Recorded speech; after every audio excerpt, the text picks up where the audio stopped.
Hello, Infosys ကတငယ်ချင်းတို့ရေဒီနေ့တော့ကျွန်တော်တို့ပုံမှန်လိုပဲစိတ်ဝင်စားစရာကောင်းတဲ့အကြောင်းအရာတစ်ခုကိုဖောက်တယ်ချခြင်းလို့ပါဒီတစ်ခါပြောပြပေးမယ့်အကြောင်းအရာကတော့အရှိတိုင်းရဲ့လူဝက်စမ်းကျဲတဲ့ဒဏ္ဍာရီတွေကထူးထူးခြားခြားတော်ဝါတစ်မျိုးအကြောင်းပါသူတို့ကတော့တရုတ်ရိုးရာဒဏ္ဍာရီလာခုံစောသွားတဲ့တရေဒါမှမဟုတ်ကြောင်ဆွားလို့ခေါ်တဲ့တတ်မဲ့ခန္ဓာကိုပြန်လဲအသက်ဝင်လာသူတွေအကြောင်းပဲဖြစ်ပါတယ်ဒီလိုစိတ်ဝင်စားစရာကောင်းတဲ့အကြောင်းအရာတွေကိုအမြဲတမ်းတင်ဆက်ပေးနေသူကတော့ Infosys ကကျွန်တော်နန်ရိုးပဲဖြစ်ပါတယ်ဒီကြောင်ဆွားတွေရဲ့နောက်ွယ်ကတမိုင်းကြောင်းတွေဘာကြောင့်သူတို့ကထူးခြားတဲ့လှုပ်ရှားမှုပုံစံတွေနဲ့တွာလာနေရတာလဲသူတို့ကိုဘယ်လိုကာကွယ်ပေးနိုင်မလဲဆိုတဲ့စိတ်ဝင်စားစရာအချက်လက်တွေကိုဒီဗီဒီယိုမှာကျွန်တော်တို့ပုံပြောပြသလိုမျိုးတင်ဆက်ပေးသွားမှာဖြစ်လို့အဆုံးထိစောင့်မျှော်ကြည့်ရှုပေးဖို့တိုက်တွန်းလိုက်ပါတယ်ကဲစလိုက်ကြရအောင်နော်ကြောင်ဆွားဆိုတာတရုတ်ရိုးရာဒဏ္ဍာရီရဲ့ပုံမြင်တွေကတည်ဆုံးပြီးနောက်ပြန်လဲအသက်ဝင်လာတဲ့တတ်မဲ့ခန္ဓာကိုယ်တစ်မျိုးပါ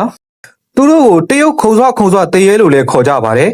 ်သူတို့ရဲ့ဇင်းမြစ်ဟာရှေးခေတ်တရုတ်ပြည်ရဲ့ထူးခြားတဲ့ဓလေ့တစ်ခုနဲ့ဆက်ဆက်နေတယ်ဆိုရင်ယုံမလားဗျာရှေးခေတ်တရုတ်ပြည်အထူးသဖြင့်ရှင်မင်းဆက်ခေတ်တုန်းကလူတွေကကိုယ်စာတိမြေကနေဝေးလံတဲ့နေရာတွေအထူးသဖြင့်တောင်တန်းဒေသတွေမှာအလွတ်လို့ရင်တေဆုံးသွားခဲ့ရင်သူတို့ရဲ့ရုပ်အလောင်းတွေကိုဇာတိမြေကိုပြန်လည်တည်ဆောင်ပြီးမြုပ်နှံလေးရှိပါတယ်ဘာလို့လဲဆိုတော့တေဆုံးသူရဲ့ဝိညာဉ်ဟာငြိမ်းချမ်းစွာအနားယူနိုင်ဖို့အတွက်ပါဟူနန်ပြည်နယ်ရဲ့အနောက်ပိုင်းဒေသဖြစ်တဲ့ဒေသတွေမှာဒီဓလေ့ဟာအထူးခေတ်စားခဲ့တာပ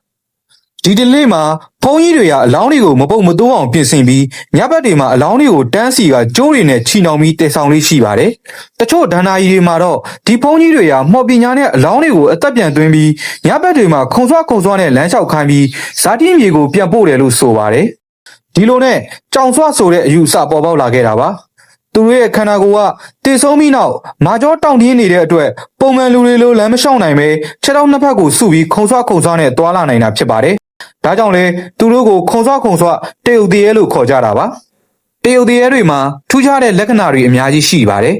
်သူတို့ရဲ့အသွင်ပြင်းတဲ့လှုပ်ဆောင်ချက်တွေကတရုတ်ရိုးရာယဉ်ကျေးမှုနဲ့ဒဏ္ဍာရီတွေရဲ့အစိတ်အပိုင်းတစ်ခုဖြစ်ပါတယ်တရုတ်တရေတွေဟာများသောအားဖြင့်ရှင်မင်းဆက်ခေတ်ကအရာရှိဝတ်စုံတွေကိုဝတ်ဆင်ထားတတ်ကြပါတယ်ဘာလို့လဲဆိုတော့ရုပ်ရှင်တွေနဲ့ရုပ်မြင်သံကြားဇာတ်လမ်းတွဲတွေမှာအလွယ်တကူမှတ်မိနိုင်အောင်နဲ့ထိုခေတ်ကအရာရှိတွေရဲ့အဝတ်အစားဟာတောင့်တင်းပြီးလေးနက်တဲ့ပုံစံရှိတာကြောင့်မာကျောတောင့်တင်းတဲ့သဘာဝနဲ့လိုက်ဖက်မှုရှိတယ်လို့ယူဆကြတာပါမျက်နှာကဖြူဖြော့နေပြီးလက်သေးတွေကလည်းရှည်လျားပါတယ်တချို့ဆိုရင်သွားတွေကလည်းချွန်ထက်နေတတ်ပါတယ်သူတို့ရဲ့ထင်ရှားတဲ့လက္ခဏာကတော့ခုံဆွားနဲ့တွာလာတာပါပဲသူတို့ရဲ့ခန္ဓာကိုယ်ဟာတောင့်တင်းနေတဲ့အတွက်လမ်းလျှောက်လို့မရပါဘူးဒီလှုပ်ရှားမှုပုံစံကသူတို့ကိုတခြားသောတရေပုတ်ကောင်တွေနဲ့ကွဲပြားစေတဲ့အချက်လည်းဖြစ်ပါတယ်တရုတ်တရေတွေဟာအသက်ရှူတန်းကိုကြားနိုင်တယ်လို့ယုံကြည်ကြပါတယ်ဒါကြောင့်သူတို့နဲ့တွေ့ရင်အသက်အောင်ထားရမယ်လို့လည်းဆိုကြပါတယ်အသက်ရှူတန်းမကြားရရင်သူတို့ကလူတွေကိုမမြင်နိုင်ဘူးလို့ဒဏ္ဍာရီတွေမှာဖော်ပြထားပါတယ်တရုတ်တရေတွေဟာကြောက်စရာကောင်းပေမဲ့သူတို့ကိုကာကွယ်နိုင်တဲ့နည်းလမ်းတွေလည်းတရုတ်ရိုးရာယုံကြည်မှုတွေမှာရှိနေပါတယ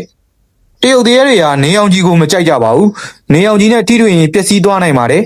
ဒါကြောင့်သူတို့ကညဘက်မှာသာလှုပ်ရှားသွားလာနိုင်ပါတယ်အနောက်တိုင်းဗန်မန်ရားတွေလိုပဲတရုတ်တရေတွေကလည်းကြက်သွန်ဖြူကိုမကြိုက်ဘူးလို့ဆိုကြပါတယ်စံစည်းတွေကိုလည်းတရုတ်တရေတွေစီကိုပြစ်ပေါက်ခြင်းဖြင့်သူတို့ကိုနှောင့်နှင်းစေနိုင်တယ်လို့ယုံကြည်ကြပါတယ်မှန်လဲအပါဝင်ပါပဲမော်စီယာတွေဖန်တီးပေးထားတဲ့မှန်ဟာမကောင်းဆိုးဝါးတွေကိုတွန်းလှန်နိုင်တဲ့အစွမ်းရှိတယ်လို့ယုံကြည်ကြပါတယ်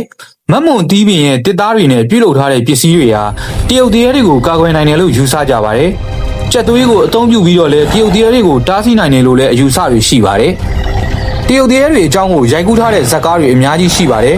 ဒီစကားတွေဟာတရုတ်တရေတွေရဲ့ပုံရိပ်ကိုပုံမလူသိများစေခဲ့ပြီးတရုတ်ရိုးရာဒဏ္ဍာရီကိုကမ္ဘာအနှံ့ပြန့်စေခဲ့ပါတယ်မစ္စတာဗမန်ယာ1985ဒီစကားကတရုတ်တရေစကားတွေရဲ့ဂဏဝင်လို့တောင်ပြောလို့ရပါတယ်ဟာတအရှင်ထိတ်လန့်မှုတွေရောစက်ထားပြီးတရုတ်ရိုးရာယဉ်ကျေးမှုကိုလည်းမြင်တွေ့ရမှာပါဒီစကားကတရုတ်တရေရဲ့ပုံရိပ်ကိုကမ္ဘာအနှံ့ပြန့်စေခဲ့ပါတယ